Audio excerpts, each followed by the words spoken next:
Okay, now the Haris captain of blue warriors हमारे साथ हैं। तो हारिस, आज का जो स्पोर्ट्स गाला का फर्स्ट डे था, मैं जानना चाहूँगी कि उसमें आज की आपकी परफॉर्मेंस के बारे में बात करें कि क्या परफॉर्मेंस रही आप लोगों की।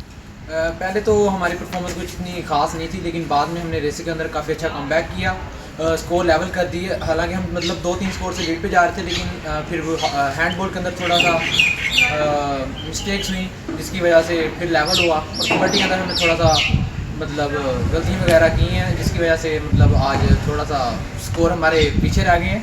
लेकिन एक कहते हैं ना, मतलब अपनी गलती से सीखता है, तो इंशाल्लाह कल हम अच्छा पेश करेंगे। चलें, अच्छा ये बताएं कि कल के लिए आपकी क्या प्लानिंग है और क्या स्पिरिट है। खेल के लिए इंशाल्लाह जो हमने आज गलती की उस पर हम काबू पाएंगे और इंशाल्लाह एक अच्छा खेल पेश करेंगे। और वैसे भी मैं कहता हूँ कि एक दिन के टिकट से ये तो फैसला नहीं हो जाता कि वो कौन जीतता है कौन हारता है, क्योंकि एक शेर है, जीत तुम्हारे मुकद्दर में थी सो तुम आज जीत गए, जीत तुम्हारे मुकद्दर में थी सो तुम आज जीत गए, वरना हारे हुए लश्कर में थे सिकंदर बहुत। शुक्रिया। Very good. Okay, best of luck Haris for tomorrow.